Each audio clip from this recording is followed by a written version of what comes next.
a total oil blockade on the island, meaning that for almost 3 months, no oil has come into the country. And unsurprisingly, in this country, which is heavily dependent on oil to generate electricity, that means that power cuts are quickly getting much, much worse.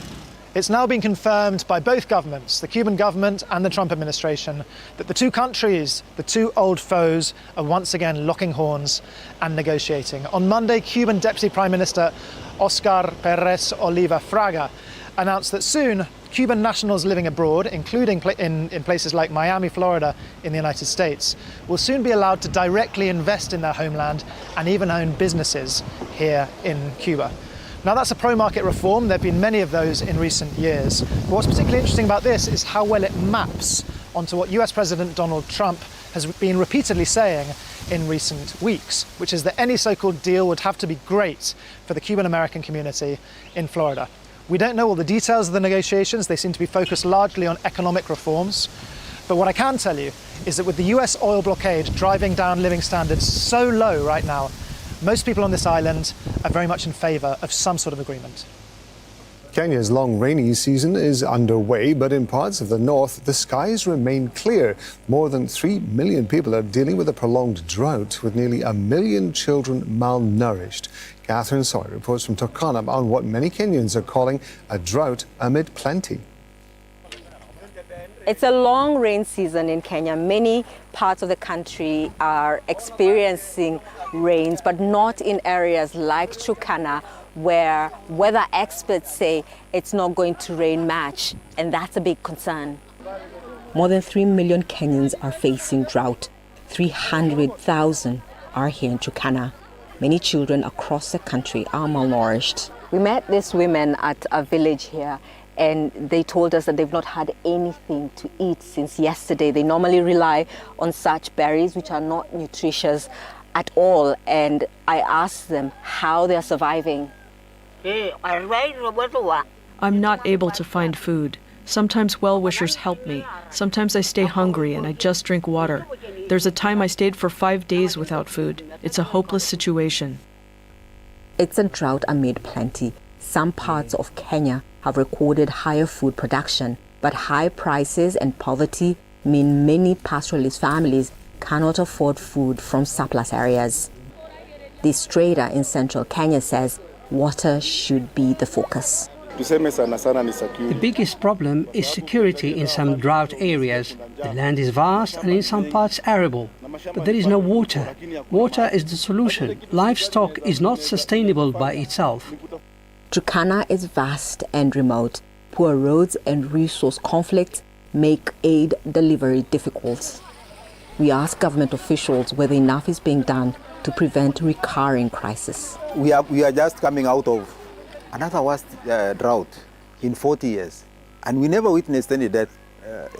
I doubt whether we witnessed any death in this country. I believe this is a result of a long-term resilience building that the government has invested in, and also having very robust response mechanisms in place.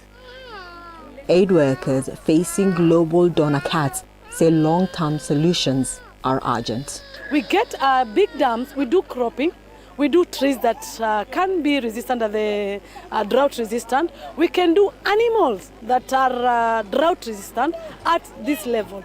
We can do irrigations to our community. When you look at our soil is very perfect. Many Kenyans say the drought situation can be resolved with better planning so that people and livestock in places like Turkana can survive the effects of climate change. Catherine Soy, Al Jazeera, Northern Kenya. The Senegalese government is calling for an independent investigation into what it calls suspected corruption within African football's governing body. It comes after the country was stripped of the Africa Cup of Nations title. Runners-up Morocco have now been declared champions, but Senegal says it will appeal the ruling. Gemma Nash reports. 2 months ago, Senegal were parading their Africa Cup of Nations trophy in front of nearly 1 million fans on the streets of Dakar, a trophy that they will now have to give back. In an unprecedented ruling, African football's governing body CAF has stripped Senegal of the title after their controversial walk-off during January's final. With the match in Rabat goalless, their opponents Morocco were given a penalty deep in stoppage time.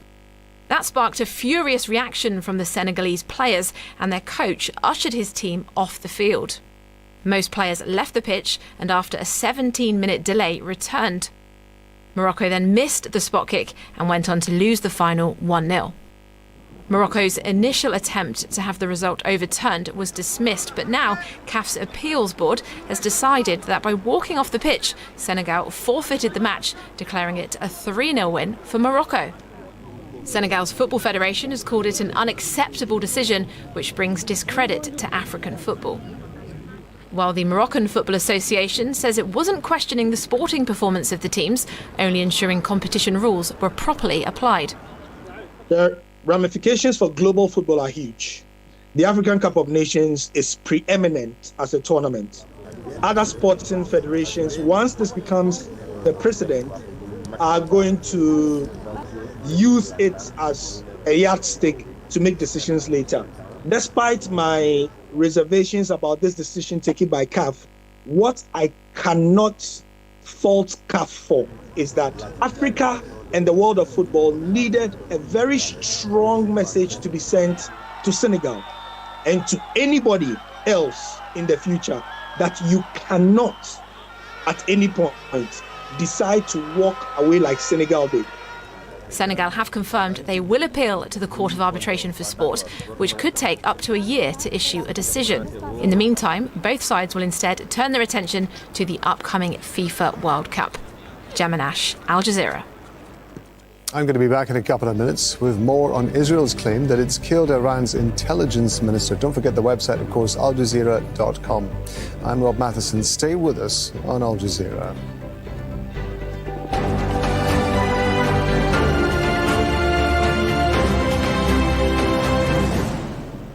The latest news as it breaks. The war has even split Trump's MAGA base, with some of his hardcore supporters saying he's gone from America first to Israel first. With detailed coverage. The Sri Lankan Navy have been working in the seas to try and recover as many survivors and bodies. From around the world. Bangladesh's new government may soon be facing serious economic challenges caused by a distant war.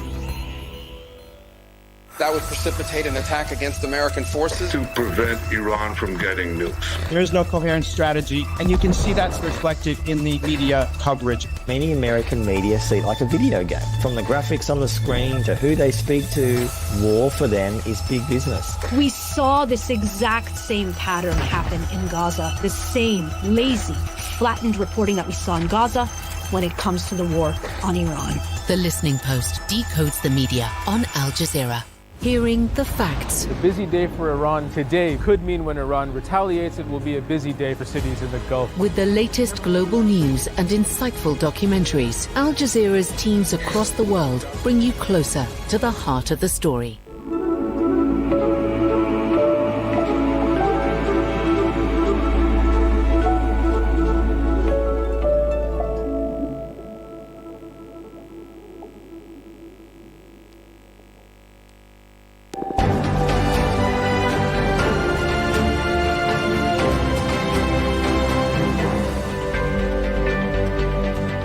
I'm Rob Matheson. You're with Al Jazeera's extensive coverage of the US and Israeli attacks on Iran. And here are the latest developments. Israel says it's killed Iran's intelligence minister, Esmail Khatib, a day after assassinating two senior security officials. The funerals for Ali Larijani and Ghulam Reza Soleimani are currently underway. Tehran insists their killings will not weaken the government. Iranian state media says a US-Israeli strike has hit a gas processing facility in the southern province of Bushehr. Iran strikes back at Israel, launching a barrage of missiles on the central and northern parts of the country.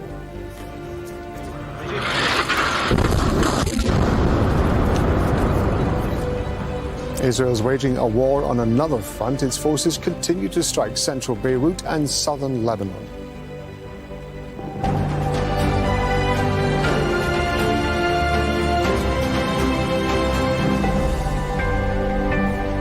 Israel's defense minister says Iranian intelligence minister Ismail Khatib has been killed in a strike overnight. Iran has not confirmed Khatib's death. Israel Katz says he and Prime Minister Benjamin Netanyahu have authorized the military to target other senior Iranian officials. Meanwhile, Iran is holding funerals for two senior security officials. Ali Larijani and Gholam Reza Soleimani were killed in Israeli strikes. Thousands of mourners are attending the ceremony in Tehran. And Iran has launched retaliatory strikes against Israel. At least 2 people have been killed in Tel Aviv. The Israeli military has also stepped up its offensive on Lebanon, targeting Hezbollah, an ally of Iran. Strikes on Beirut have killed at least 10 people. And Iranian attacks have also continued across the Gulf. Bahrain, Kuwait, Qatar, Saudi Arabia and the UAE have all reported intercepting strikes. Israel's policy is clear and unequivocal. No one in Iran has immunity and everyone's in our sights. Prime Minister Benjamin Netanyahu and I have authorized the Israeli Defense Forces to eliminate any senior Iranian official for whom the intelligence and operational circles been closed without the need for additional approval. We'll continue to thwart and hunt them all down. Over the course of this day as well, significant surprises are expected in all arenas that will raise to a new level the war we're waging against Iran and Hezbollah in Lebanon. Well, Khatib has been a central figure in Iranian politics for decades. He was appointed as intelligence minister in 2021. Khatib previously worked in the office of the Supreme Leader Ali Khamenei, who was killed on a strike on February the 28th. In 2021, the US imposed sanctions on Khatib, accusing him of human rights abuses. Israel Katz says he and Prime Minister Benjamin Netanyahu have authorized the military to target and kill other senior Iranian officials.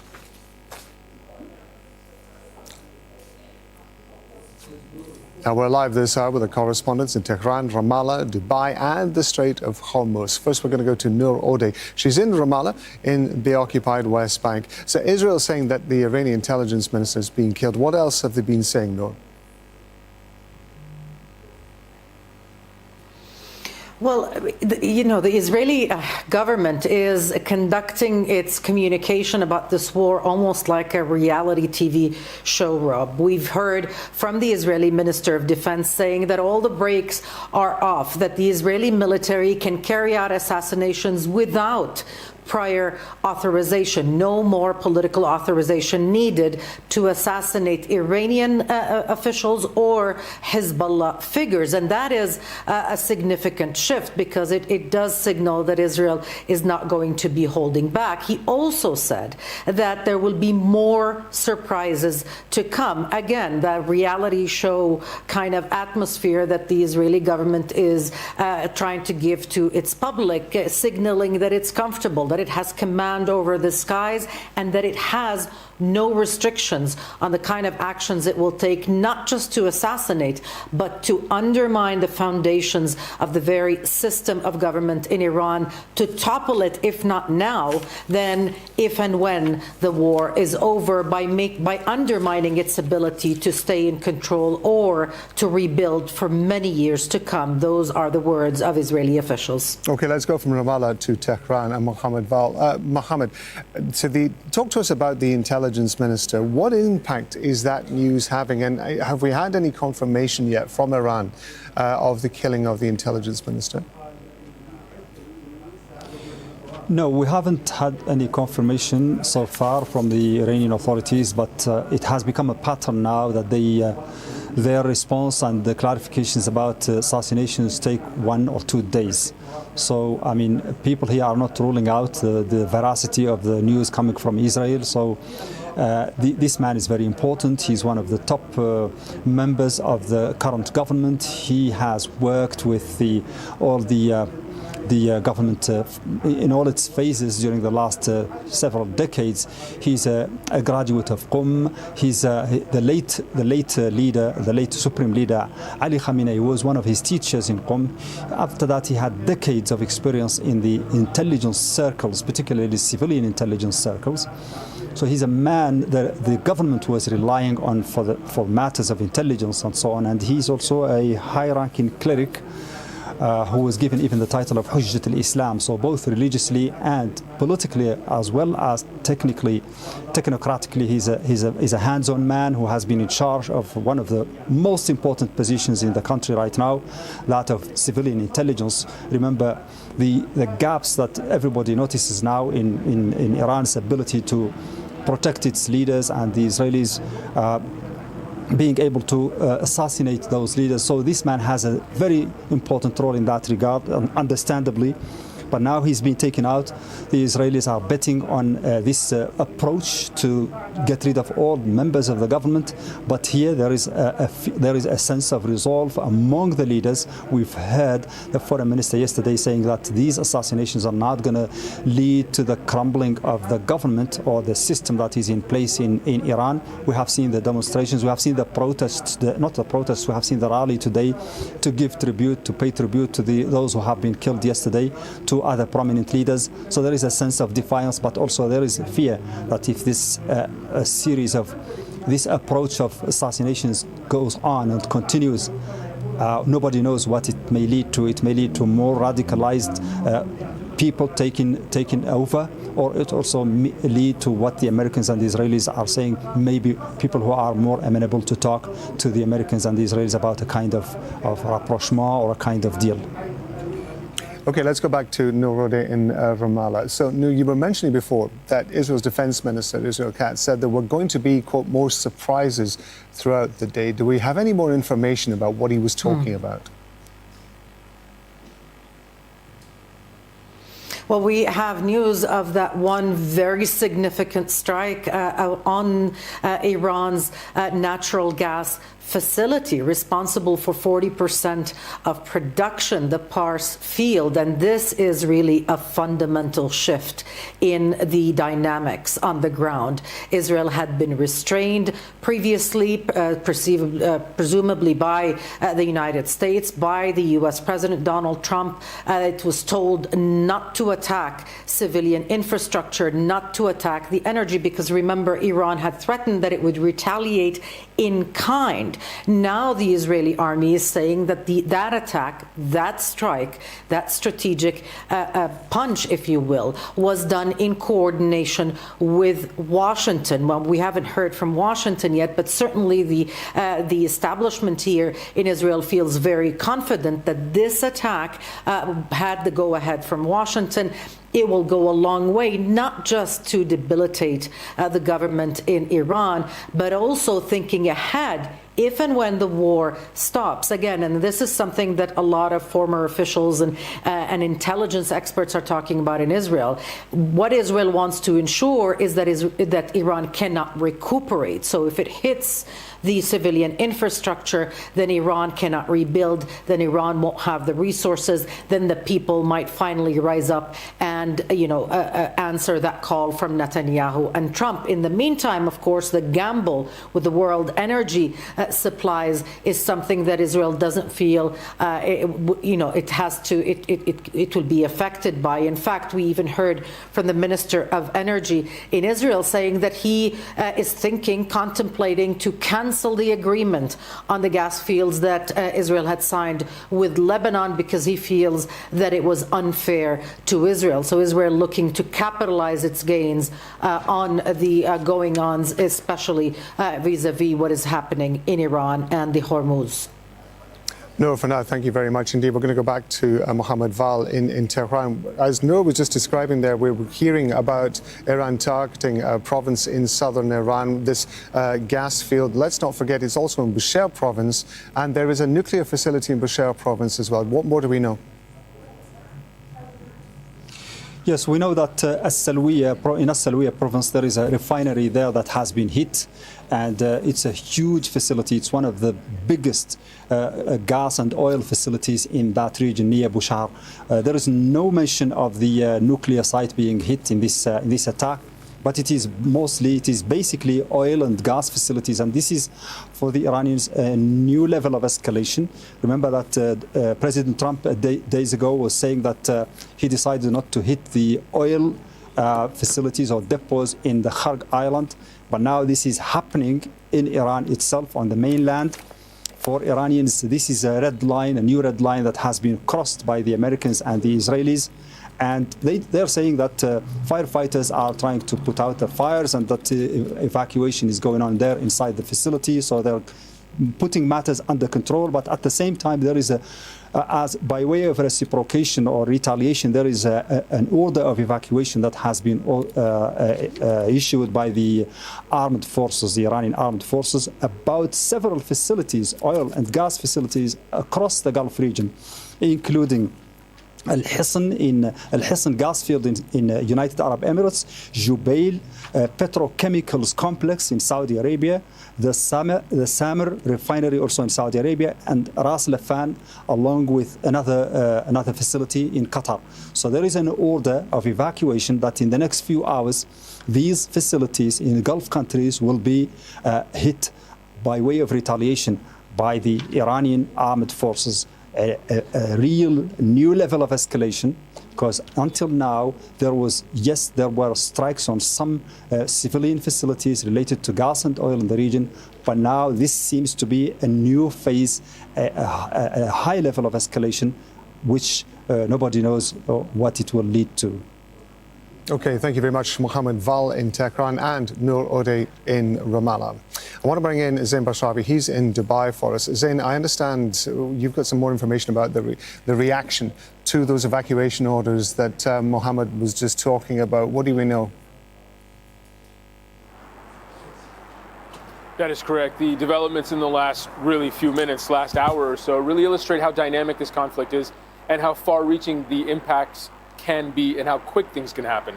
Qatar's foreign ministry spokesman Majid al-Ansari, reacting to the attack on the Iranian energy infrastructure, says Israel's targeting of Iran's South Pars field facilities, which extend into Qatar's North Field gas reserve, is a dangerous step.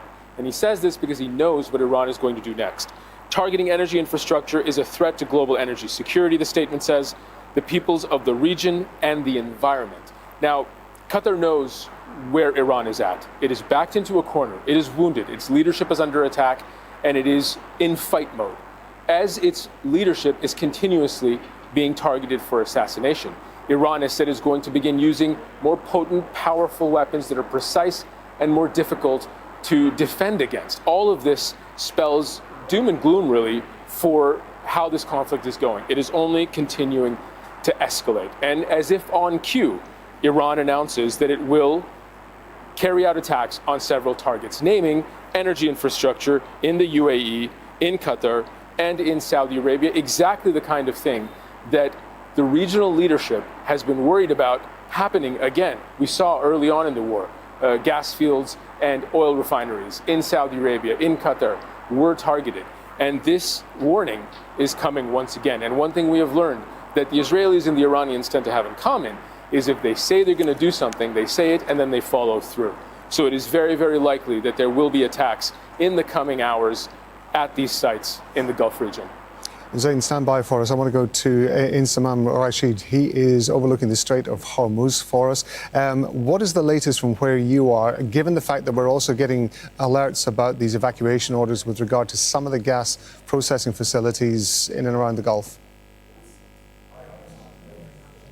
Well, Rob, some of the oil facilities around this region, particularly around the Strait of Hormuz, the Fujairah oil depot, one of the largest oil depots in the region, will be on high alert after this message now from Iran suggesting that they could be targeting energy facilities across the region. That depot particularly has already been targeted 3 times by the Iranian military, and it's been hit 3 times as a result of drone strikes as well. But the Strait of Hormuz at the minute is relatively quiet. Well, it wasn't overnight, around 50 miles in that direction, because US forces carried out attacks on missile sites over the coast of Iran, right next to the Strait of Hormuz. On the Iranian side, the US said that they dropped multiple 5,000-pound deep penetrator bombs, these bunker busting bombs, some of the most destructive in their arsenal along the coastline, targeting targeting missile sites that Iran has been using to target vessels in the Strait of Hormuz. The US said that these missile sites that Iran have been using pose a risk to international shipping. Now, obviously, Iran has got control of these waters. The military has. Usually 20% of the world's oil usually passes through here, around 20 million barrels every single day. But right now, there are hundreds and hundreds of vessels, of cargo tankers, of oil tankers anchored down in these waters around me, not being able to get through. They're just waiting for the green light to pass. Effectively, Iran has got a chokehold on the world's economy by keeping this waterway shut. There hasn't been any formal retaliation by Iran to these attacks by the US. Obviously, we've seen what's happened in the UAE, which I'm sure Zain can give us more information on. But if they have found out that the US have launched these attacks from the likes of the UAE or other Gulf regions, these attacks on Iranian missile sites, then we know exactly where that retaliation will be coming to.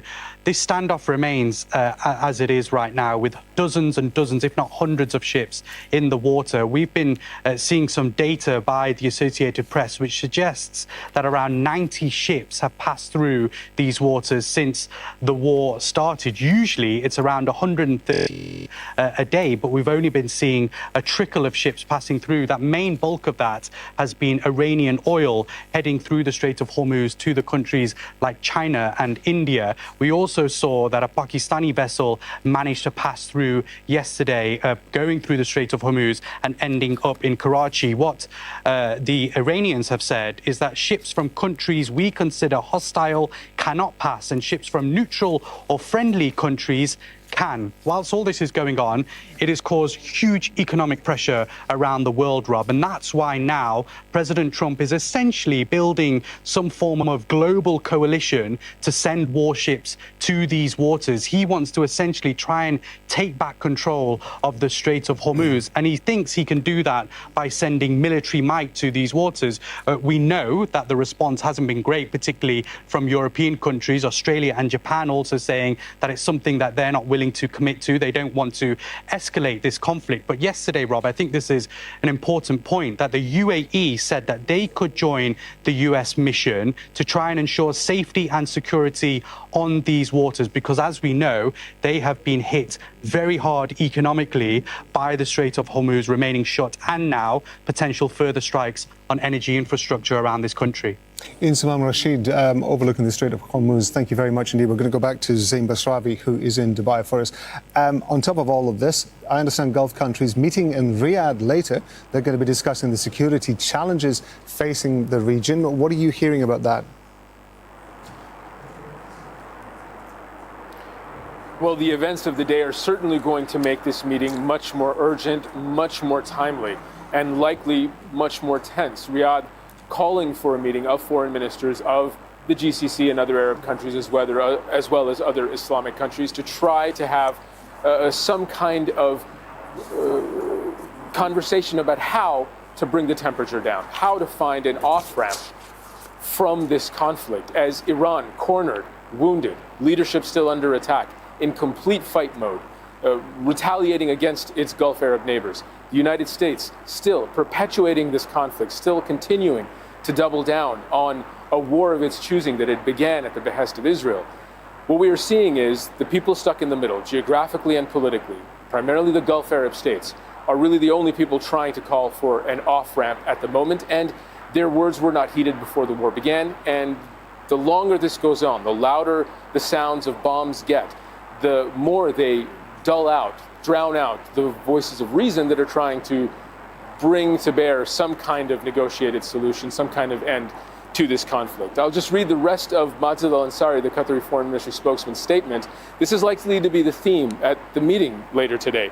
We reiterate, as we have repeatedly emphasized, the necessity of avoiding the targeting of vital facilities. We call on all parties to exercise restraint, adhere to international law, and work toward de-escalation in a manner that preserves the security and stability of the region. This is in reference to the new targeting information that Iran has provided, saying it is going to retaliate against energy facilities in the region after its own energy facilities were attacked. The reality is, no matter how many voices try to call for a negotiated solution, unless there is an end to the targeting and fighting by both sides, there is really no room for discussion on how to move forward. And what we're likely to see is these countries trying to bring more political pressure, more diplomatic pressure, not just on Iran, but it's also on the United States to try to pull back from the conflict. Zain, thank you very much indeed. Zain Basravi there talking to us from Dubai. Well, joining me here in Doha is Mohamed Saloom. He's an assistant professor of international politics at Doha Institute for Graduate Studies. And we have Alam Saleh, a senior lecturer of Iranian studies at Australian National University. Thank you very much indeed for being with us, gentlemen, both of you. Mohamed, I want to start with you. Zain was describing there this meeting that's going to be happening in Riyadh. The Gulf countries there are going to be looking for any sort of way of de-escalating this situation, of creating some sort of off-ramp. That's the phrase that is so often used now. Yet, we've just seen this strike on the gas processing facility in Asulea.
conserve supply.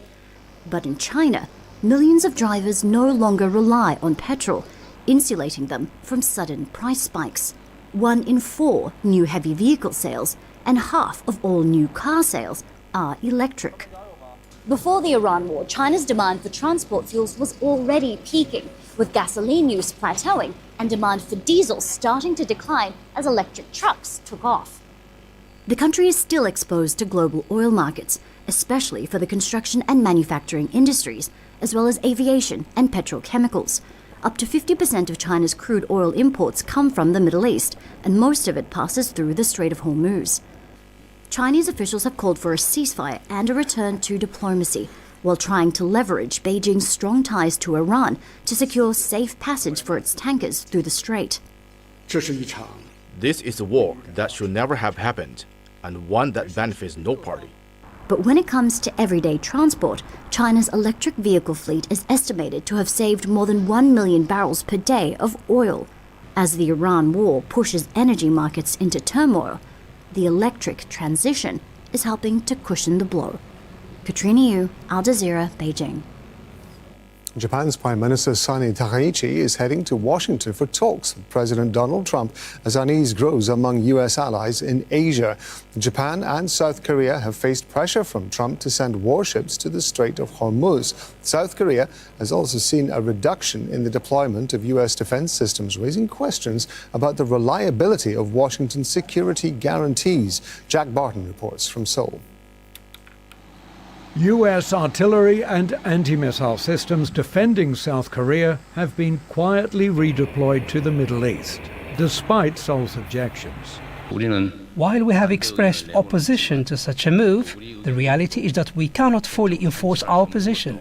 U.S. President Donald Trump has also pressured South Korea and Japan to send warships to the Strait of Hormuz, which had been a major oil transit route before the war and which Iran has effectively closed. South Korea is considering Trump's request, though many politicians in the ruling party say sending ships would be illegal under the country's laws.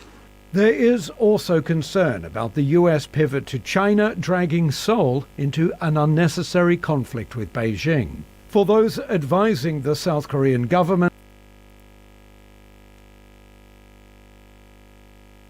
it feels less like America first and more like Israel first. And I think there is a fundamental question as to why South Korea should have to cooperate in a war that is for Israel. The crisis is also reviving charged debate over whether South Korea should acquire nuclear weapons. This is not something emerging only in South Korea. It has already begun to surface in Japan as well. Japan is a country with 3 non-nuclear principles and a pacifist constitution. South Korea and Japan together host more than 80,000 US troops, a presence long regarded as the bedrock of regional security, a bedrock that is starting to crack. Jack Barton, Al Jazeera, Seoul. The Iranian women's football team has arrived back in Iran after completing the last leg of their journey home via Turkey. They had been competing in the Asian Women's Cup in Australia. Several players had initially applied for asylum, but they later withdrew their applications and chose to return. 2 players have remained in Australia. The team faced criticism in Iran after some players refused to sing the national anthem during the tournament.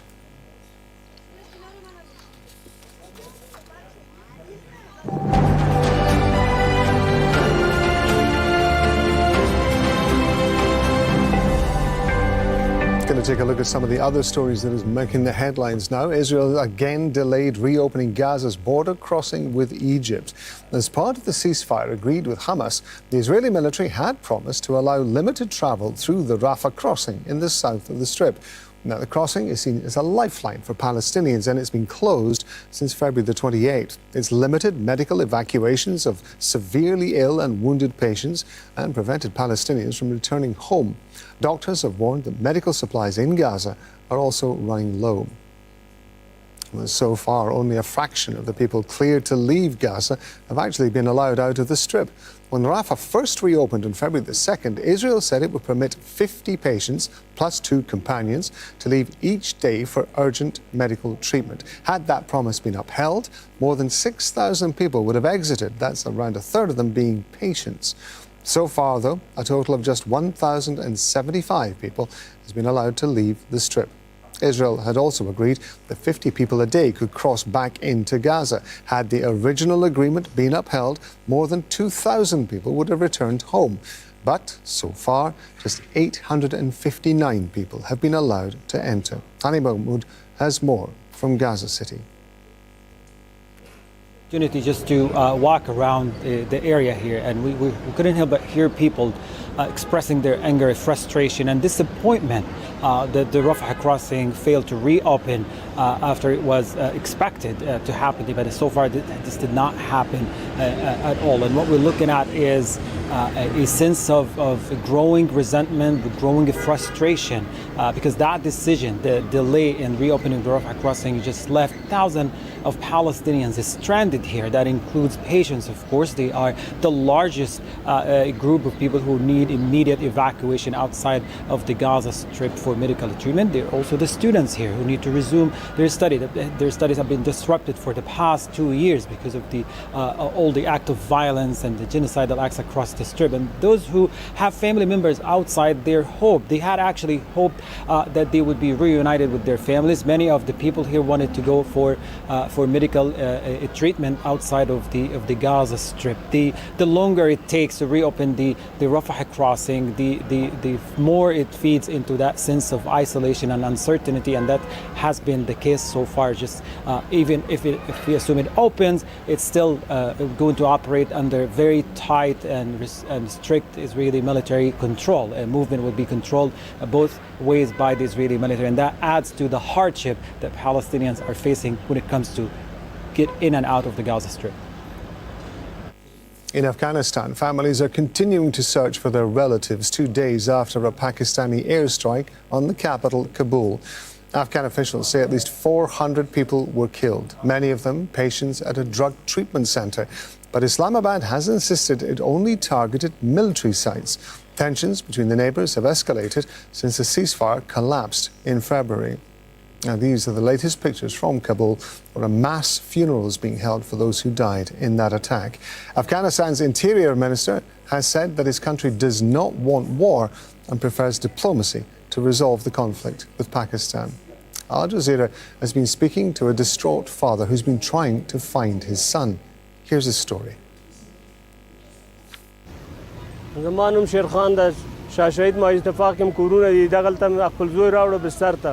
خرچه مرچه مونږ سره نو پیسې نه او چې نه دلته مجبوري نه پوه شفاخانه دولتي وه ما ته کوټ سنګینه زنګونه یې ووهه چې پوه ستاسو کور څنګ سره چې بم غورځېدلی ته لاړ شه زوی د اول دې واخله چې وروره پوه شو که نه دا ستا زوی یم همدلته کیمپ امید کې و او ته لاړ شه دلته چې راغلو کیمپ امید کې پوه شو اور بلېده نیمې شپې مونږ راغلو اوس زما سیاسر ایمانان تللي وو ویلي ده چې هغه ملته ملاقات ته ورته تللي وو مخکې اوس یې چې ولیده نو بس اوس په جړه جړه کور ته لاړ دغه ټول ماماګنې دي دغه ټول راغلي هلکان مال شوي سو هغو کانټینر کې د شهید سو همدا یو زوی مې و نازولی و ډېر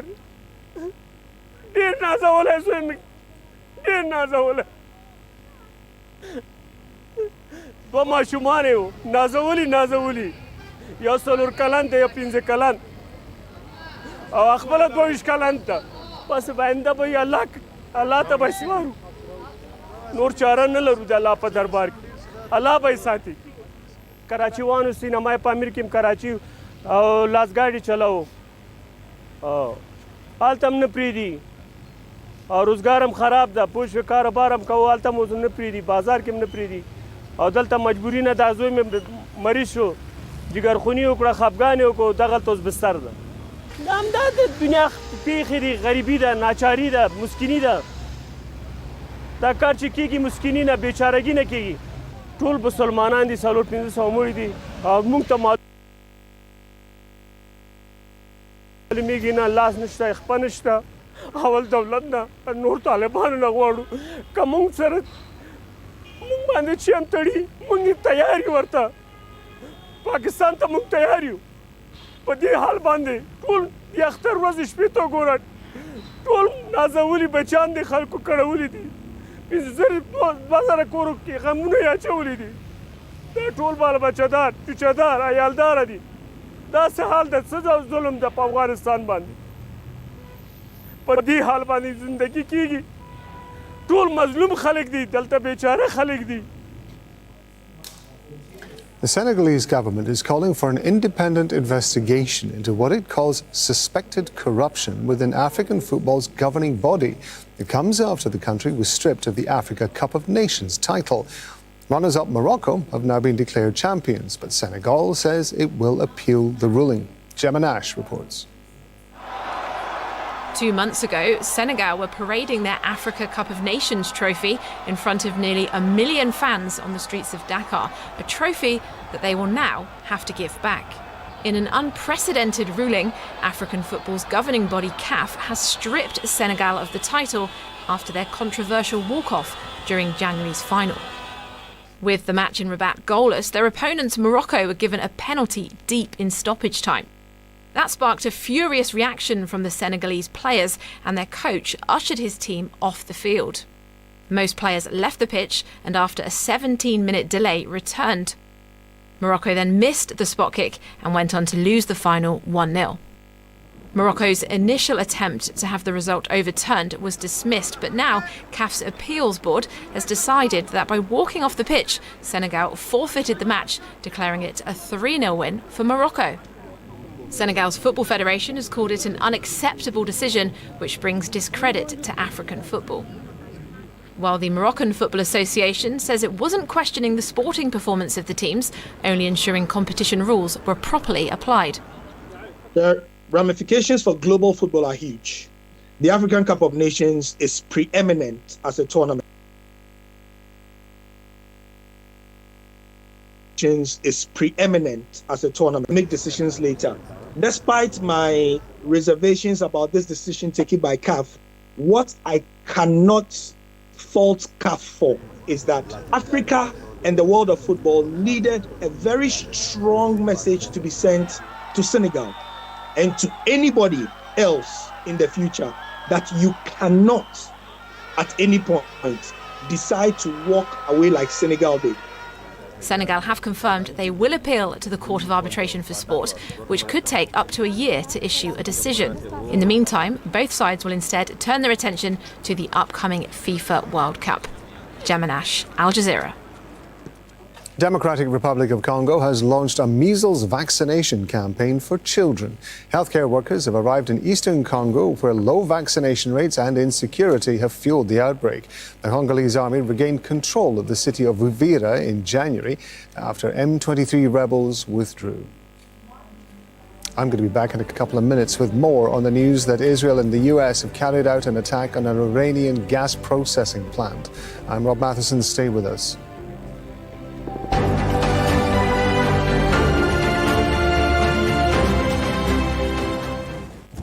The United States military began major combat operations in Iran. This is the second time that we negotiated with Americans and they decided to attack us right in the middle of negotiation. This operation will continue for as many days as it takes to remove this threat. Iran will continue to exercise its right of self-defense. We acted out of necessity. I deeply regret that this opportunity of diplomacy has been squandered. With tensions escalating, stay with Al Jazeera for the latest developments.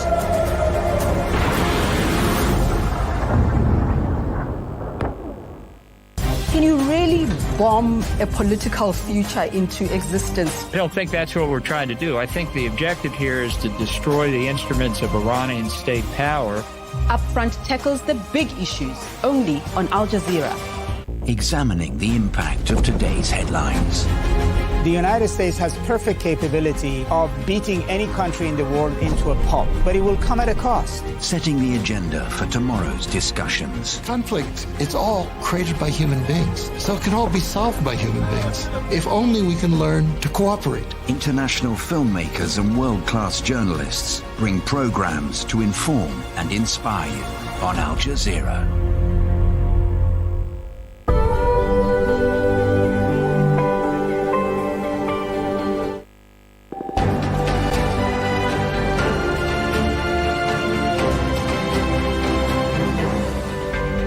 Hello, I'm Rob Matheson. You're watching Al Jazeera's extensive coverage of the US and Israeli attacks on Iran. Here are the latest developments. Iran warns of imminent strikes on oil and gas facilities across the Gulf after one of its key gas facilities is hit in an Israeli strike. Israel says it's killed Iran's intelligence minister, Ismail Khatib, a day after assassinating two senior security officials. The funerals for Ali Larijani and Ghulam Reza Soleimani have been held in Tehran. Iran insists their killings will not weaken the government.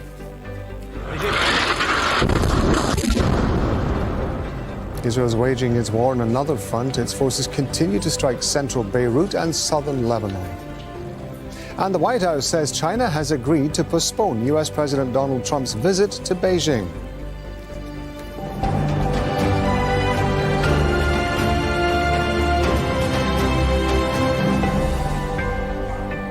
Iran's Revolutionary Guard has issued evacuation warnings for several oil and gas facilities across the Gulf. It comes after Israeli strikes hit a key gas facility in Iran's southern Bushehr province.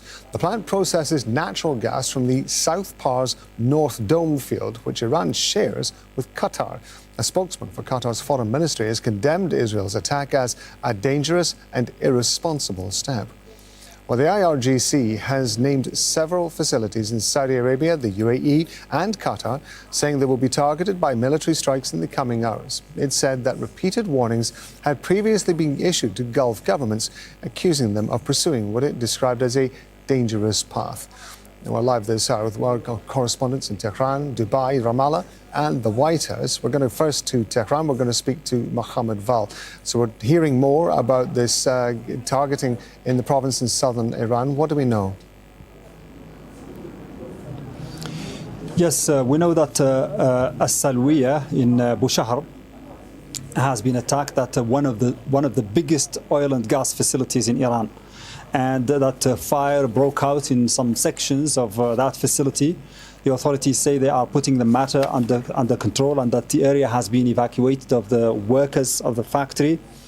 But at the same time, Iran says this is a red line. The armed forces have issued an evacuation order for many facilities in the Gulf region. I'm going to tell you some of those, the names of some of those facilities.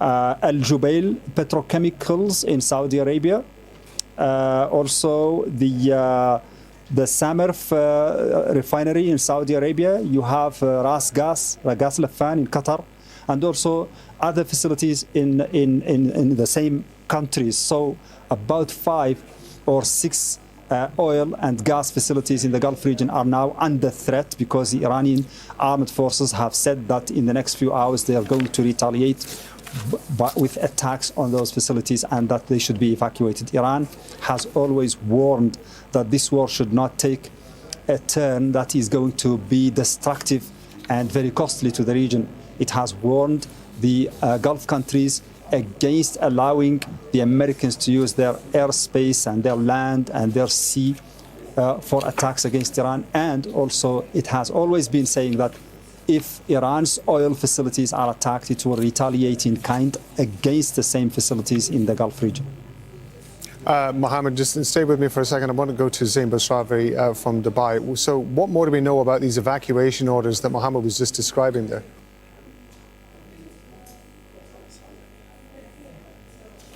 And we seem to have a problem with the line there to Zain in Dubai. Israel says Iran's intelligence minister, Ismail Khatib, has been killed in an Israeli strike. Iran is yet to confirm Khatib's death. He was appointed as intelligence minister in 2021, but he previously worked in the office of the supreme leader Ali Khamenei, who was killed in strike on February the 28th. In 2021, the US imposed sanctions on Khatib, accusing him of human rights abuses. Israel Katz says he and Prime Minister Benjamin Netanyahu have authorized the military to target and kill other senior Iranian officials.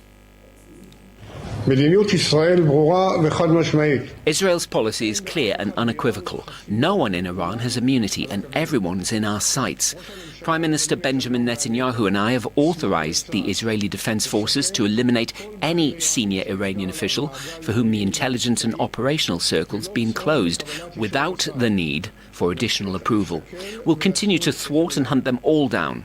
Over the course of this day as well, significant surprises are expected in all arenas that will raise to a new level the war we're waging against Iran and Hezbollah in Lebanon.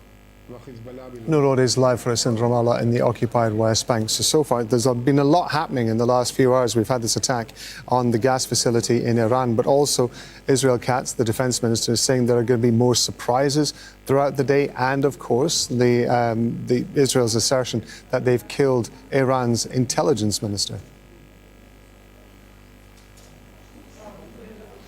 Well, let me just update you, Rob, and our viewers. We have reports of shrapnel falling in Tel Aviv and Ramat Gan in central Israel and damage reported, no injuries. That's from the latest volley of Iranian missiles. And of course, this is the context in which all of these fast-moving stories are happening. The Israeli government has removed all of the oversight on assassinations, which were a political decision in the past. Administratively, legally, the Israeli cabinet used to sanction the assassination of Iranian or other leaders, including those in Hezbollah and other groups. Now, the Israeli government has told the army they don't need such approval. Assassinations, even of high-profile Iranian leaders, will be considered an operational manner. So no oversight whatsoever. And that really has to do with the fact that Israel doesn't feel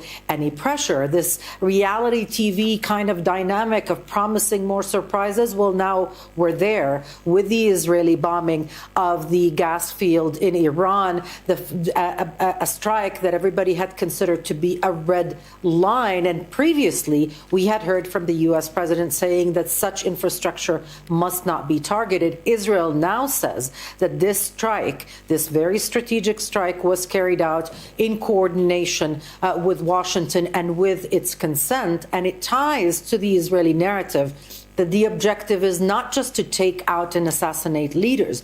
It is to deny Iran the ability to recover politically and economically, not just in the immediate future, but for many years to come. And the thinking in Israel is that only such degradation would lead to a people's uprising, if you will, against the government, because they will be suffering the consequences of those strikes.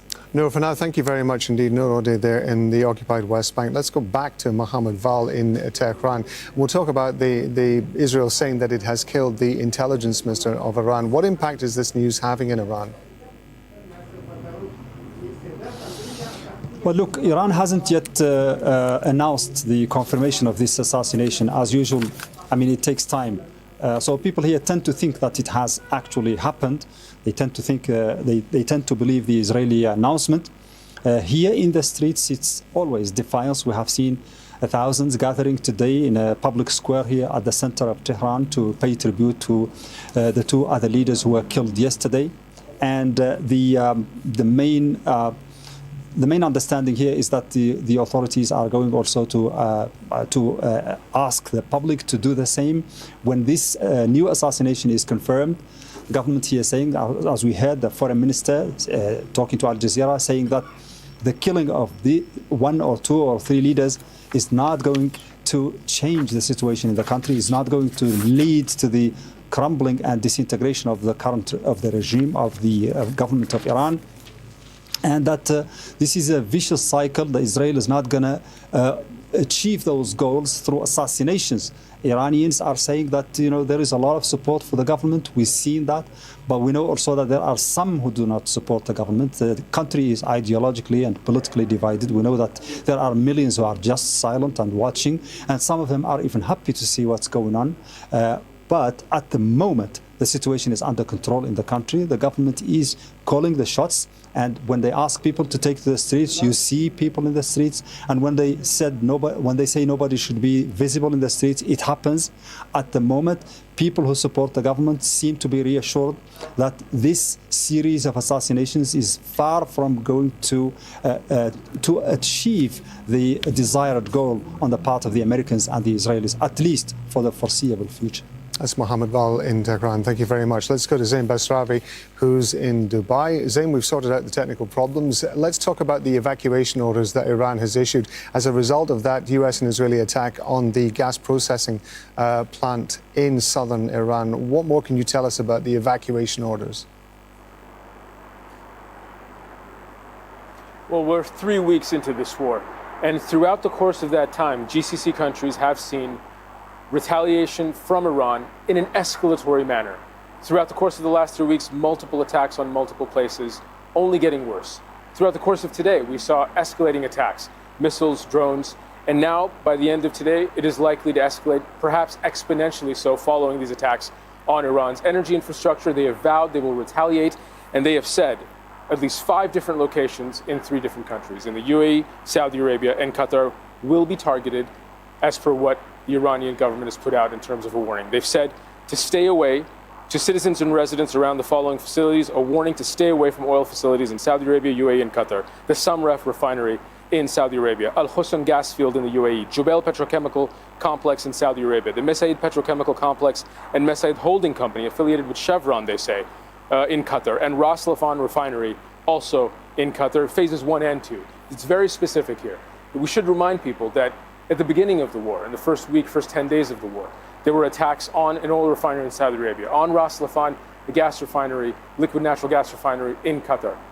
Iran denied being responsible for those attacks. They said they didn't do it. Now, whether or not you believe them, countries in the region didn't. They still accused Iran of carrying out those attacks. Iran denied it. Here, they're stating very clearly that we intend on targeting these locations and you should leave the area. And they have said, after repeated warnings given by Iran, that it would do this. Their energy infrastructure coming under attack, they're going to mete out a tit-for-tat response. Now, we also have a reaction from Qatar's foreign ministry, the spokesman Majid al-Ansari, reacting to this, saying the Iran South Pars field being targeted by Israel, which extends into Qatar's North gas field. It is a dangerous step. Targeting energy infrastructure is a threat to global energy security, the people of the region, and the environment. A very clear warning, a very clear reaction from Qatar's Ministry of Foreign Affairs there. Zain, it's worth remembering, of course, that apparently there are Gulf countries meeting in Riyadh later to discuss the security challenges that the region is facing. What more do we know about that meeting?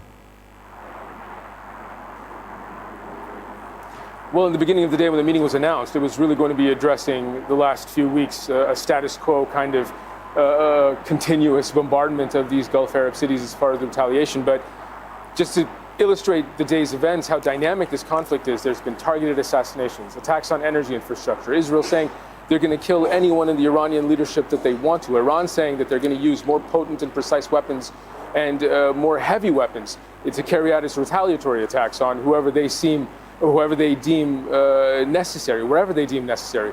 The escalation just in the last 10 or 12 hours has been exponential. So this meeting that Riyadh has called with foreign ministers of Gulf Arab countries, other Arab countries, Islamic countries, was with the aim of further consultation and coordination on ways to support the security and stability of the region. It's going to take on a great deal more urgency and immediacy now with these attacks lined up by Iran, planned for the coming hours. What the leaders in the Gulf Arab states, these people caught in the middle geographically and politically in this war, will be trying to do is bringing political pressure to bear, bringing diplomatic pressure to bear, to try to have the voice of reason rise up above the din of all this violence. But the reality is, the longer this conflict goes on, the more weapons that are used, the more severe the attacks are by Israel and the United States against Iran, by Iran in retaliation, the softer the voice of reason becomes. And that's really the challenge for Gulf Arab leaders that are continuing to push for diplomacy as a way forward. Zain Bashrawi breaking that down for us from Dubai. Zain, thank you very much indeed. Well, our White House correspondent Kimberly Halkett is joining us now. Let's broaden this out a little bit. Part of the backdrop to all of this was a planned visit by Donald Trump that he was going to go to Beijing. He was going to visit Xi Jinping later this month. We understand that that's been postponed. What do we know? Yeah, that's right. Originally, this had been set for the end of the month. Now, the U.S. president saying that the visit to Beijing will be delayed by 5 or 6 weeks. The U.S. president saying that, in fact, he needs to be in Washington because of the war. But it's not just the war that is holding the president here in Washington. It's also the crisis in the Strait of Hormuz. That has affected the president domestically. The fact that oil prices have spiked, and in turn, the price of gasoline or petrol for people to fill up their gas tanks is also rising. And there's a lot of domestic political pressure on the president. What this essentially signals, though, Rob, is that in terms of this crisis, it's the Iran war that's now taking priority over China diplomacy. Kimberly, I want to take a moment just to say we're getting a line in from Reuters quoting a post on X. The Iranian president on X is confirming that the intelligence minister Khatib has been killed as a result of Israeli actions. Just to remind you, that was a post on X. Iran's president confirming the intelligence minister has been killed. Kimberly, the Strait of Hormuz you were talking about there still, of course, as you were referring to, still a big problem for the U.S. Is there any indication that Trump has got a strategy for getting it reopened? Well, the strategy in the last few days has really been twofold, Rob. The first is that the U.S. president is publicly pressuring allies to form a multinational coalition to send warships to escort the tankers through the blocked Strait of Hormuz. But what we know is even as the president says that numerous countries are on their way, none has been named. In fact, we know there have been flat-out refusals from countries like France, Germany, Australia. The essence of the sort of pushback has been, look, this is not our war. So there is a concern on the part of traditional allies that there was no advance consultation, and they don't feel now that once this war has started that they should be involved in essentially having to clean up the mess. Now, the second part of the strategy seems to be kind of that Israel and the United States will essentially go it alone militarily. What we've seen in the last 48 hours is a real targeting in an effort to try and degrade Iran's ability to fire at ships as they go through the strait, essentially trying to degrade the sites that are responsible for those launching of missiles. Kimberly, thank you very much indeed. That's Kimberly Halkett there, our White House correspondent, talking to us and breaking that down from the White House. We're going to bring in our panel of guests. Joining me here in Doha is Mohanad Saloom. He's an assistant professor of international politics at Doha Institute for Graduate Studies. And Al Jazeera's own Osama bin Javed has reported extensively on the region. Thank you very much indeed, gentlemen, for being with us. Osama, I want to start with you, drawing your experience of this. It is important for us to remember that the South Pars gas field is shared by Qatar.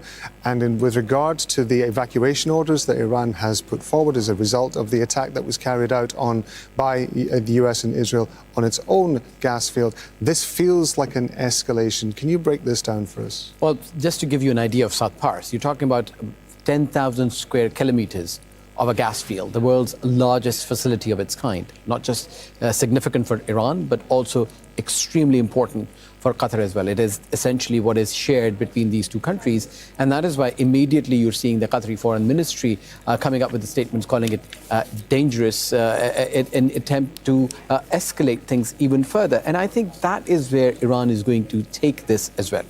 It feels that the Israeli strategy has been to try and go up the escalation ladder so there is no off-ramp available for any leaders. This is happening ahead of the meeting in Riyadh. This is happening after Donald Trump had indicated that there's nobody that they can talk to because we've killed so many people. After these multiple assassinations, you heard Benjamin Netanyahu yesterday talk about how there are going to be multiple surprises. But this is a real escalation in terms of magnitude of this. You see directly as a response, the threats that have been issued to Saudi Arabia, to United Arab Emirates, to Qatar, it is going to hurt not just the countries in the region, but the interests of American companies in these regions as well. Remember that as a precautionary measure, a lot of these production facilities are shut down. But these are shut down as a precautionary measure, so they can be built back up.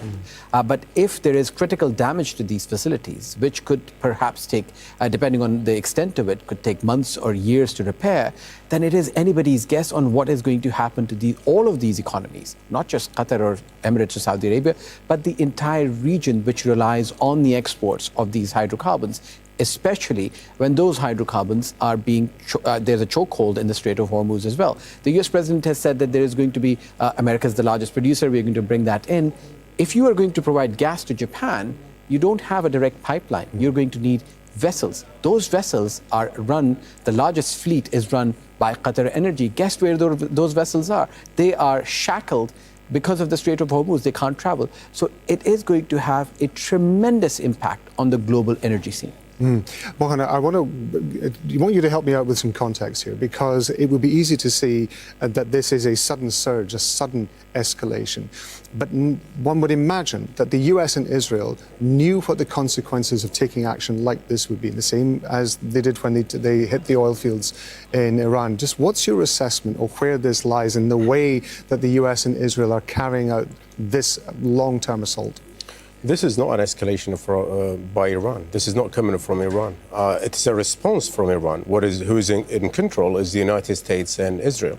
And what they did, basically, they are targeting the leadership, as it was mentioned earlier by Osama, and also successfully, decimating almost all the first, second, and third line of leadership, which is important in this context because these were the people who put this strategy of response, basically targeting economic and also the Strait of Hormuz, so economic interest in the region, and also with the hope that they would affect the global economy. But I think all of these are assumptions based on the fact or based on the assumption that the Iranians would be successful in holding the Strait of Hormuz for long, which I don't see that happening because Iran does not have and possess the military capability to do that. And the second thing, that Iran would be able to actually destroy all these oil facilities. And the third factor that is not being talked about as much, even though that is being talked about in DC, which is that these countries, they do have agency and their patience has limits. And we heard from the UAE as one of the first GCC countries saying that, well, if this goes on, we might have to respond. And other countries might follow suit, especially Saudi Arabia has already sent very clear signals to the Iranians that if you do attack our vital interest, you might find us attacking back. So these countries, their first, second, and third option is not to get into this war. It's not their war. They did not started it. But if they have to, and if Iran forces them to do so, they might have to take some kind of limited military action, attacking, probably neutralizing the source of attacks against their vital economic and petrochemical interest or infrastructure in countries, especially UAE, Qatar, and Saudi Arabia. Osama, Israel's Prime Minister has said from the get-go that he was expecting the people of Iran to be able to take the opportunity to rise up against their leadership. And we have seen, as we've just been talking about, the decapitation of much of the leadership to several different levels. And yet that rising up doesn't seem to have happened, and we understand that Israel Katz is quite surprised. The defense minister of Israel is quite surprised that it hasn't happened. Was there ever a realistic chance that that could happen? And could it still happen if this eradication, if you like, of the leadership continues? Well, I think that is the top of the wish list of Benjamin Netanyahu and Israel Katz, that there is a complete implosion in Iran and people come to the streets, overthrow the regime. You've heard that being mentioned by Donald Trump as well, but I think that's where the calculus has been wrong, because what they did not get right was essentially how nationalist, how intrinsically nationalist the undercurrent is of all of Iran. Look at the reporting from Tawheed, from Mohammed Val. when you speak to people on the ground, they say, well, we don't want to be looking like the people who are causing damage to our country. We do not agree with the regime, but when it comes to an external threat, we are all together, we'll fight it, and then we'll figure out our internal issues later. Coming back to Mohammed's point, Iran's capability and Iran's strategy is what they've been trying to do is go for the long run. There's two ways of looking at it. The number of rocket attacks and drones falling is one that they're rationing it to. A lot of them has been destroyed. Strait of Hormuz, for instance. Iran does not need to line up a series of ships or mine the entire Strait of Hormuz to have control of the Strait of Hormuz. All it needs to do is destroy one tanker, target with one torpedo, leave one loitering munition, and the rest is done by the international crews that man those ships and the insurers. We're going to leave it there, gentlemen. Osama and Mohammed, thank you very much indeed. I want to take you to the Senate hearing where there are senior leaders of the U.S. intelligence community. That's Tulsi Gabbard there, who is Director of National Intelligence, who's speaking at the moment. You can imagine the war in Iran is going to be dominating proceedings. Let's listen in. In uniform and closing out his 37 years with tremendous leadership of the NSA. This briefing is being provided in accordance with ODNI's statutory responsibility. I'd like to remind those who are watching what I am briefing here today conveys the intelligence community's assessment of the threats facing U.S. citizens, our homeland, and our interests, not my personal views or opinions. In this assessment, we're following the structure of priorities that were laid out in the President's national security strategy, starting with threats to our homeland and then shifting to global risks.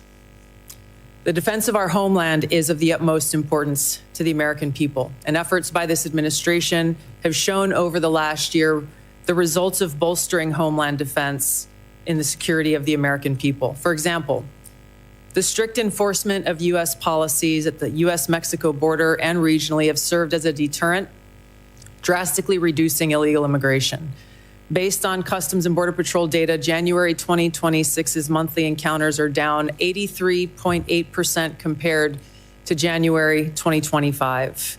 Encounters declined 79% compared to 2024. The drivers of migration are likely to continue. Potential worsening instability in countries like Cuba and Haiti risk triggering migration surges. And smugglers who have long operated as transnational criminal organizations continue to view chaos as an opportunity for profit and will continue to look to profit from illegal immigration flows. These transnational criminal organizations continue to pose a daily and direct threat to the health and safety of millions of U.S. citizens, primarily and directly by producing and trafficking in illegal drugs. Under President Trump's leadership, fentanyl overdose deaths have seen a 30% decrease from September 2024 to September 2025. President Trump's aggressive efforts to more directly and actively target these transnational criminal organizations and reduce the inflow of fentanyl precursors has already had a significant impact, which is likely to continue. We've seen fentanyl potency also decrease, likely due to disruptions to the production supply chain. U.S. efforts to work with China and India to halt the flow of fentanyl precursor chemicals to North America are demonstrating some improvement, but there is more work to be done, as sadly, there are still tens of thousands of fentanyl-related deaths in America every year. Mexico-based TCOs like the Sinaloa cartel and Jalisco New Generation cartel dominate the production and smuggling of fentanyl, heroin, meth, and cocaine into the United States. Colombia-based DCOs and illegal armed groups like the Revolutionary Armed Forces of Colombia and the National Liberation Army are responsible for producing and trafficking large volumes of cocaine to the U.S. and European markets, with now some indicators of attempts to expand their market to the Asia-Pacific region. Colombia remains the world's largest producer of cocaine, and Colombian criminal groups have expanded their trafficking relationships with neighboring Ecuadorian and Brazilian gangs. As you know, MS-13 is well established in cells within the United States and uses violence to intimidate the Salvadoran diaspora, engaging in murder, extortion, retail drug trafficking, firearms offenses, and prostitution, fueling increased violence and instability. These and other TCOs continue to present a very tangible and individualized risk of violent crime to everyday Americans and contribute to regional instability. As the president increases his focus on counter-drug and counter-cartel pressures, they're likely to seek ways to try to adapt their operations, including shifting production locations and trafficking routes and methods. The United States continues to face a complex and evolving threat landscape with a geographically diverse set of Islamist terrorist actors seeking to propagate their ideology globally and harm Americans, even as al-Qaeda and ISIS remain weaker today than they were at their respective peaks. The spread of Islamist ideology, in some cases led by individuals and organizations associated with the Muslim Brotherhood, poses a fundamental threat to freedom and the foundational principles that underpin Western civilization. Islamist groups and individuals use this ideology for recruiting and financial support for terrorist groups and individuals around the world, and to advance their political objectives of establishing an Islamist caliphate which governs based on Sharia. There are increasing examples of this in various European countries, and President Trump's designation of certain Muslim Brotherhood chapters as foreign terrorist organizations is a mechanism to secure Americans against this threat. In response to setbacks to their capabilities of conducting large-scale complex attacks, Islamist terrorist groups have shifted toward focusing on executing information operations to spread propaganda and inspire or enable individuals located in or with access to the West. U.S. counterterrorism efforts, primarily in Iraq, Somalia, Yemen, and Syria in 2025, were instrumental in removing key terrorist leaders and operatives, degrading the ability of al-Qaeda and ISIS to quickly reconstitute its leadership and plan large-scale attacks against the homeland and U.S. interests abroad. Strict U.S. border enforcement measures and increased deportations of individuals with suspected links to Islamist terrorists have reduced access to the homeland and removed some potential sources of future terrorist attacks. Since January, U.S. officials have only had a handful of encounters at our borders with individuals associated with terrorist groups. This is a positive trend. However, our interagency coordinated efforts to continue to identify, locate, and remove known or suspected terrorists who may already be in the United States continues with vigilance. In 2025, there were at least 3 Islamist terrorist attacks in the United States. Law enforcement disrupted at least 15 U.S.-based Islamist terrorist plotters. Roughly half of last year's disrupted plotters had some online contact with Islamist terrorists inspired by Islamist foreign terrorist organizations abroad. For example, in the recent attempt to attack a synagogue in Michigan, the shooter had familial ties to a Hezbollah leader. Al-Qaeda and ISIS pose the biggest threat to U.S. interests overseas in parts of Africa, the Middle East, and South Asia, where these groups operate. In the Middle East, AQAP in Yemen, ISIS-K in South Asia, and ISIS in Syria are among the most likely groups conducting external plotting. ISIS in Syria is likely seeking to rebuild its ranks, expand support networks, and solicit funds by re-engaging with and recruiting from the likely hundreds of ISIS detainees and thousands of ISIS-linked women and children who were either released or escaped from prisons and displaced person camps that were previously run by the Syrian Democratic Forces in northeast Syria. Meanwhile, state actors present a risk broader in scope by seeking new capabilities in kinetic and cyber warfare. The United States' secure nuclear deterrent continues to ensure safety in the homeland against strategic threats. However, the intelligence community assesses that Russia, China, North Korea, Iran, and Pakistan have been researching and developing an array of novel, advanced, or traditional missile delivery systems with nuclear and conventional payloads that put our homeland within range. The IC assesses that threats to the homeland will expand collectively to more than 16,000 missiles by 2035, from the current assessed figure of more than 3,000 missiles. The IC assesses that China and Russia are developing advanced delivery systems meant to be capable of penetrating or bypassing U.S. missile defenses. North Korea's ICBMs can already reach U.S. soil, and the IC assesses that it is committed to expanding its nuclear arsenal. Pakistan's long-range ballistic missile development potentially could include ICBMs with the range capable of striking the homeland. The IC assesses that Iran has previously demonstrated space launch and other technology it could use to begin to develop a militarily viable ICBM before 2035, should Tehran attempt to pursue that capability.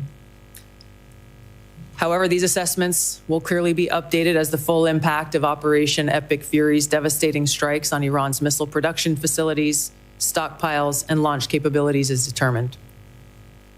These nations collectively will likely seek to understand U.S. plans for advanced missile defense for the homeland, probably for the purpose of shaping their own missile development programs and assessing U.S. intentions regarding deterrence. Shifting to the cyber domain, the IC assesses that China, Russia, Iran, North Korea, and non-state ransomware groups will continue to seek to compromise U.S. government and private sector networks, as well as critical infrastructure, to collect intelligence, create options for future disruption, and for financial gain. The IC assesses that China and Russia present the most persistent and active threats and are continuing their R&D efforts. North Korea's cyber program is sophisticated and agile. In 2025 alone, North Korea's cryptocurrency heist probably stole $2 billion, which the IC assesses is helping to fund the regime and include further development of its strategic weapons programs. Financially or ideologically motivated non-state actors are becoming more bold, with ransomware groups shifting to faster, high-volume attacks that are harder to identify and mitigate. Innovation in the field of artificial intelligence will likely accelerate these threats in the cyber domain. The IC assesses that it will increasingly shape cyber operations, with both cyber operators and defenders using these tools to improve their speed and effectiveness. For example, in August of 2025, cyber actors used an AI tool to conduct a data extortion operation against international government, healthcare, and public health emergency service sectors, as well as religious institutions. Moving to the Arctic, the IC assesses that Russia, and to a lesser extent China, aim to strengthen their presence in the region through increased maritime trade, natural resource extraction, and military activity. Russia, which has the longest coastline in the Arctic, has long sought recognition of its polar great power status and is deploying more military forces and building new permanent infrastructure. China, though not an Arctic country, is engaged in more limited efforts in the region to advance its own strategic and economic interests. The IC assesses that China is the most capable competitor in the field of artificial intelligence. The IC assesses that AI capabilities are rapidly advancing and changing the threat landscape, as this is a defining technology that enables computers and machines to simulate human learning comprehension, problem solving, creativity, and autonomy. It will be critical to ensure that humans remain in control of how AI is used and of the machines that may threaten to autonomously violate the interests of the American people across all domains. AI adoption at the spectrum of usage poses serious risks. AI has the potential to aid in weapons and systems design and has been used in recent conflicts to influence targeting and streamline decision-making, underscoring the risk and likely threats that could manifest on the battlefield. You're watching Al Jazeera. We've been bringing you some coverage of the Senate hearing at which there are senior intelligence members of the U.S. intelligence community. This is Tulsi Gabbard, the Director of National Intelligence, who's been giving essentially a breakdown of the perceived threats to the United States.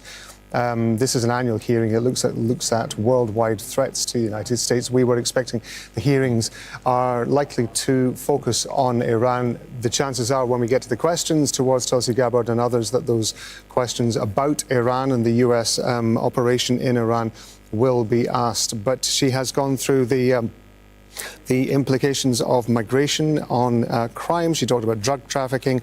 She talked about the role of Al-Qaeda and ISIL threats. She also talked about the rise of China and Russia and Pakistan, their missile capabilities there. She did refer to Iran briefly. She said Iran, it was understood in their assessment, could be developing a space-capable nuclear missile depending on the progress of Operation Epic Fury. That's the name of the U.S. military action in Iran. I'm kind of paraphrasing what she was saying there. She was also talking about cybercrime and ransomware, as well as Russia and China increasing their presence in the Arctic. I want to go to Patty Culhane, who's in Washington, D.C. for us. That was a long list that I did give there, breaking down the threats that the intelligence community in the U.S. see as current to the U.S. None of it, with the exception of what I mentioned, really relating to Iran. What is your takeaway from what we've heard so far? Well, I think it's very notable that her comments weren't highlighting Iran, considering the United States is currently at war with Iran. As for her assertion that they were close or working towards this ballistic missile, we've heard reports from sources talking to media outlets in the U.S. that that's not actually the case. So I think she's going to be grilled on that. But very interesting. As you know, this is a hearing that happens often.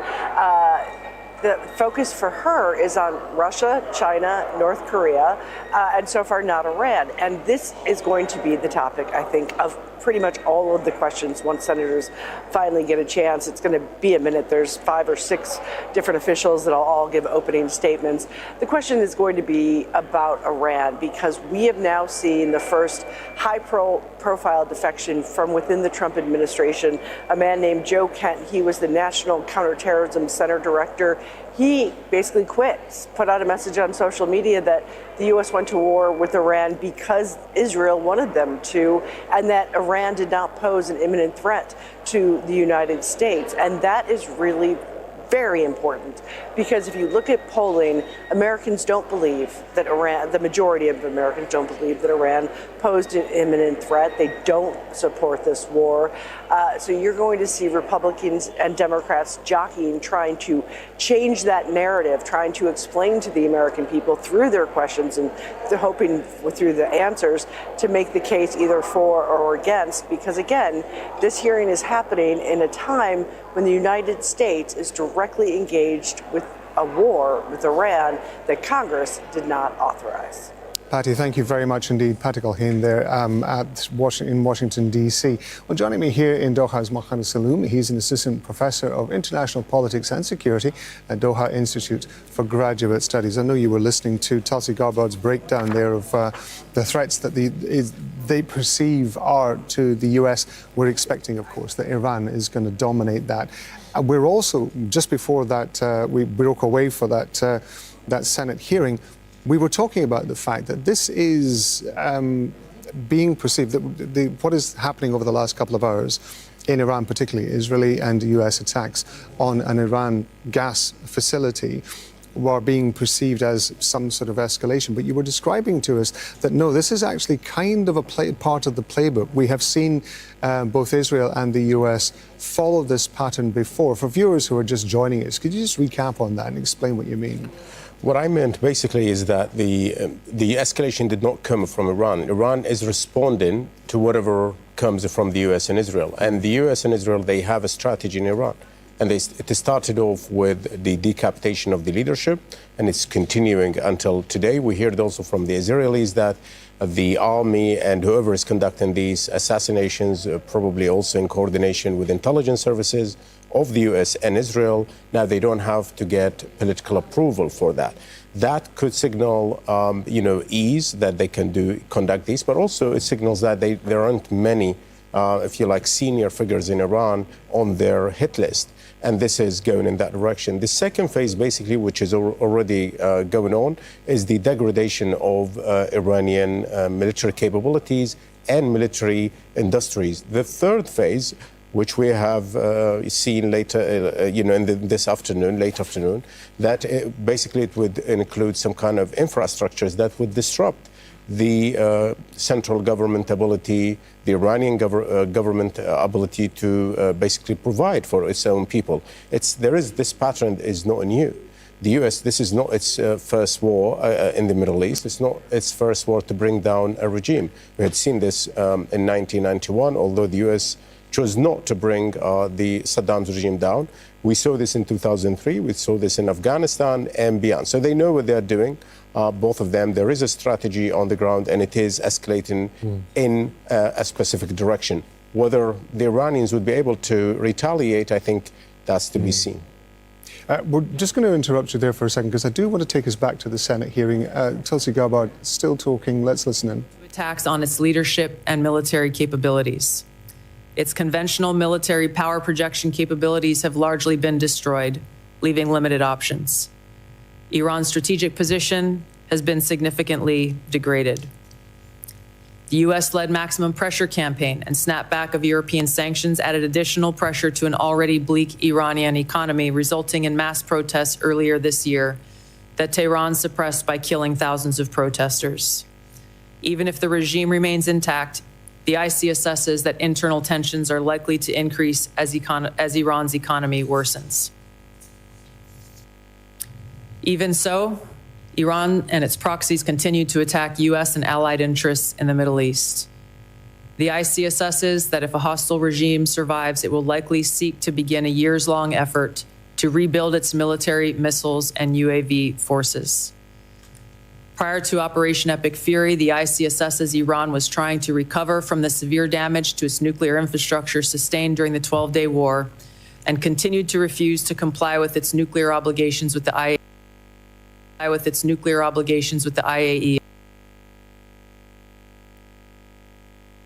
Korea see the United States as a strategic competitor and potential adversary. Iran has long viewed the U.S. as an adversary and is engaged in active conflict with the U.S. as of today. These four countries, the IC assesses, are likely to continue their selective cooperation with each other, which could bolster their individual capabilities and threats to U.S. interests more broadly. However, currently these relationships are primarily bilateral on selective issues and depend on broader circumstances, divergent sovereign interests, and in some cases, concerns over directly confronting the United States. These factors, the IC assesses, are likely to constrain their relationships. Finally, conflicts on the continent of Africa are likely to persist through 2026 due to poor governance, economic demands, and external support. Tensions continue between Ethiopia and Eritrea, which could rapidly accelerate to conflict. Contentious national elections in Somalia could distract the federal government away from counterterrorism actions against al-Shabaab, which continues to conduct terror attacks while providing funding and propaganda support to other elements of al-Qaeda in Yemen. And you've been listening to Tulsi Gabbard, the Director of National Intelligence. She's one of several heads of intelligence in the U.S. who are currently giving evidence or going to be giving evidence to a Senate committee. This is an annual hearing. It usually looks at worldwide threats to the U.S., and Tulsi Gabbard spent most of her introductory remarks giving a broad outlook of those perceived threats. The hearings are expected to focus on Iran, particularly during the questioning. We've just heard her refer to certain elements of Iran. She said that Iran's strategic activity has been significantly contained. I am, again, paraphrasing what she's saying here. She said even if the regime remains in place, internal tensions could lead to the downfall of the leadership as the infrastructure begins to be attacked. She says Iran would be attempting to rebuild its nuclear capabilities in the assessment of the committee. I want to go back to Mohammed Saloon, who's with us in the studio. That brings me to a fairly logical question, which was the goal, as stated by certainly Israel, had all along had been to change the regime, with the assumption that as a result, if the regime was weakened, then the people of Iran would rise up, something that Tulsi Gabbard seems to have been relating to as well. However, we do not seem to see any groundswell perhaps in the way that Israel particularly might have expected. How realistic is it to think that after the attacks that the US and the Israelis have been carrying out on Iran, that the Iranians are going to suddenly decide that they are going to throw out whatever remains of their leadership? Within that strategy that the US and Israel have, let's remember that the war is still going on. It's only, I know it feels forever for everybody here and beyond, and most probably for the Iranian people, that it feels forever, but it is only 18 days. And the comparative reference is, as I mentioned earlier, probably it's Iraq, Afghanistan, other countries. With Iraq in 1991 and in 2003, the reference was like 5 to 6 weeks of continuous aerial bombardment of targeted areas, that is infrastructure or targeting of leadership. Now with Iran, I think the situation is quite different. What we're looking at here is a different Iran. When we talk about regime change, who's left from the, if you like, the first guards? The Ayatollah Khamenei has been decapitated. Most of the IRGC leadership have been decapitated. So what we are looking at is a new regime in place now. Mohammed, we appreciate you taking the time to break that down for us. Mohammed Saloon, thank you very much indeed. Well, Israel is also waging a second front in Lebanon. It's carried out 5 strikes on central Beirut within a few hours. The attacks targeted densely populated residential areas of the capital, killing at least 10 people. The Israeli military has also struck southern Lebanon's largest city, Sidon. We're going to hear from Al Jazeera's Bernard Smith in a moment. First, Al Jazeera's Zena Khadr reports from Beirut. The Israeli military escalating its attacks, expanding their scopes, targeting buildings in central Beirut.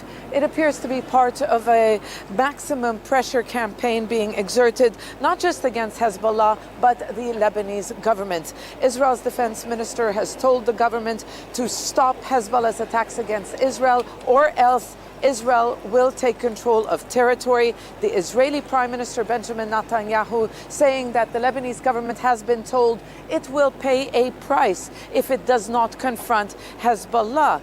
The Lebanese government in a difficult position. It has taken what has been described really as unprecedented decisions against Hezbollah, outlawing its military wing, and the Lebanese government reaffirming that it is committed to reclaiming state sovereignty. But the Prime Minister has said that they cannot enforce these measures at a time of war, during wartime. But it seems that the army, the Lebanese army, has been treading carefully. The army chief has come under some criticism for taking a conciliatory approach toward Hezbollah and focusing instead on, quote, national unity. That's the word he has been used, the words he's been using time and time again, the need for national unity, because the army chief is concerned that taking on Hezbollah or confronting Hezbollah could split the army along sectarian lines and cause internal divisions. So very dangerous times for Lebanon. The international community, and particularly the United States, clearly not happy with the way the Lebanese government has dealt with Hezbollah. The government has appealed to the U.S. to intervene to stop these attacks. The Trump administration remaining silent, with the White House saying that they support, quote, Israel's right to self-defense as it continues to face threats. So these attacks are expected to continue to escalate as more pressure is being piled on the government to act against Hezbollah, all the while Israel threatening to expand its scope of operations, its military operations in Lebanon. Zena Khadr, Al Jazeera, Beirut. Now, over my shoulder there, those 2 chimneys in the distance, a power station just next to it is the Litani River, the new line that Israel says people must evacuate beyond, those south of that line. Above us, the sounds of Israeli warplanes. They've been here all morning, and there have been airstrikes in the distance. There's also been strikes along the road down by the seaside there behind me. Israel saying it's targeting Hezbollah infrastructure. That could be where they're launching rockets from, for example. But just being beyond that line is no guarantee of protection. There was a strike on a vehicle in Sidon earlier, that targeting, Israel says, a member of Hamas. He was killed as he tried to run from the vehicle, and also a member of the fire service who happened to be nearby was also killed. So just being beyond that line is no guarantee of protection. Israel is targeting wherever, whoever and whenever it wants. Bernard Smith, Al Jazeera, near the Litani River, Lebanon. Well, Iraq has resumed oil exports through Turkey's Ceyhan terminal after a breakthrough deal between the Iraqi and Kurdish regional governments. They've agreed to form a joint committee. Revenues are going to go to the federal treasury, and new security measures are going to be put in place to protect oil fields. The move comes as Iraq faces a major production crisis. Output from its southern oil fields has plunged by 70% after Iran effectively closed the Strait of Hormuz. Well, the impact of the Strait of Hormuz's effective closure goes far beyond oil and gas. It's impacting the supply chain of many crucial commodities. Kulsum Sharif explains. Days into the US-Israeli war on Iran, oil prices shot up. Now the conflict is driving up far more than just oil prices, and that's because Iran has effectively shut the Strait of Hormuz, a critical transit route for oil and gas supplies. It's also virtually stopped shipping traffic, and that's affecting commodities like aluminium. Now, the Gulf region accounts for about 8% of global supply. 30% of Europe's imports, and 20% of US imports. Now, low cost and vast energy resources have helped the countries here set up huge smelting factories, but they rely on raw material imports, and this choke point here is not letting that happen because those shipments are also getting stuck here. So now this is driving up aluminum prices, and it's the highest it's been in years. Now, nearly a third of the world's helium is sourced from Qatar's Ras Laffan hub.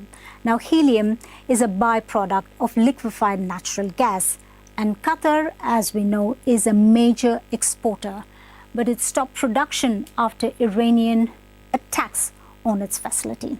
Now, remember, if there's no LNG, there's no helium. The gas supports several industries in the semiconductor, medical imaging, and aerospace. Now, the Gulf also produces sulfur and urea. Now, sulfur is used in fertilizer processes and several other industries. Nearly half of the world's supply normally passes through the Strait of Hormuz.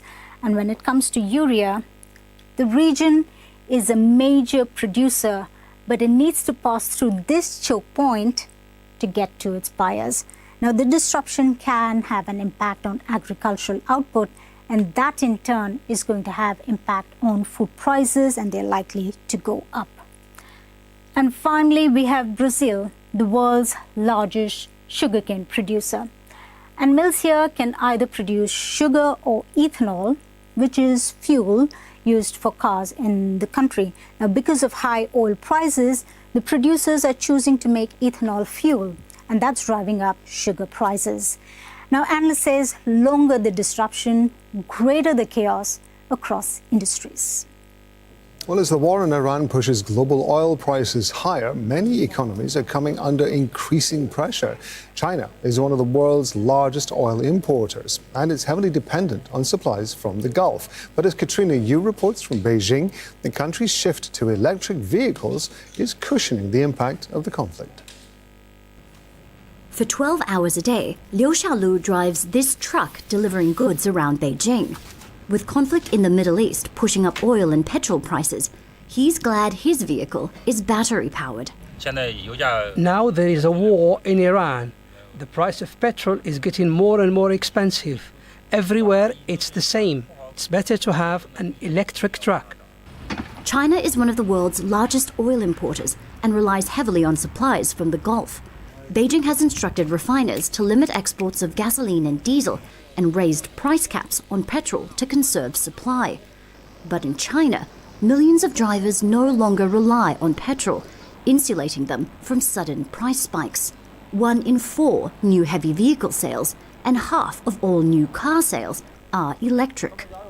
Before the Iran war, China's demand for transport fuels was already peaking, with gasoline use plateauing and demand for diesel starting to decline as electric trucks took off. The country is still exposed to global oil markets, especially for the construction and manufacturing industries, as well as aviation and petrochemicals. Up to 50% of China's crude oil imports come from the Middle East, and most of it passes through the Strait of Hormuz.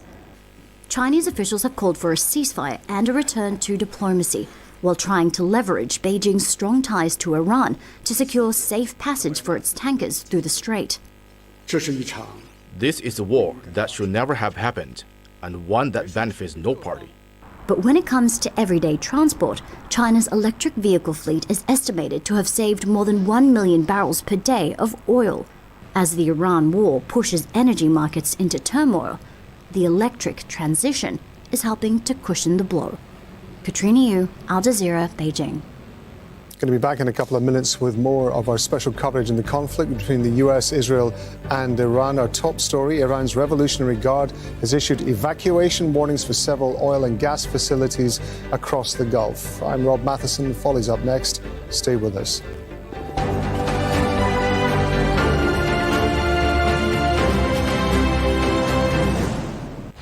The conflict is arising because of Israel's insistence on striking oil facilities inside Iran.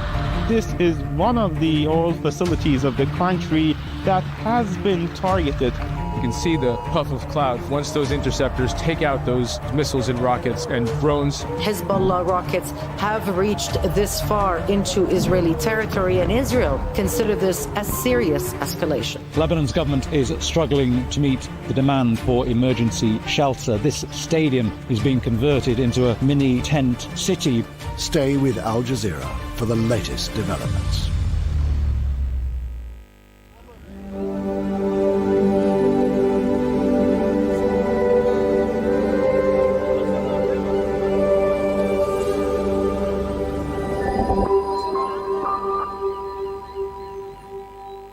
On counting the cost, a historic disruption to the world's oil supply. The Iran war is testing the resilience of the US, China and Europe. Which is most exposed? And what are governments doing to protect their people? Could the global economy be heading for stagflation or recession? Counting the cost on Al Jazeera.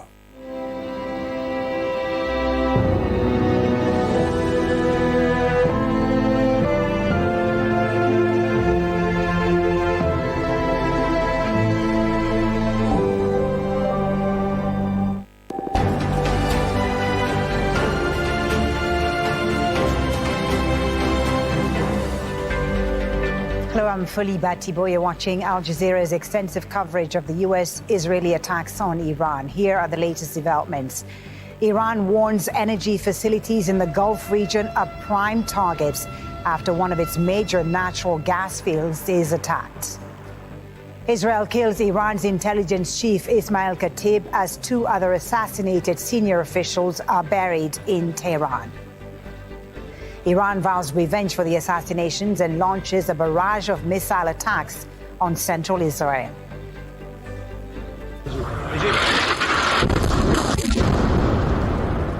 And Israel waging its war on another front. Its forces continue to strike central Beirut and southern Lebanon.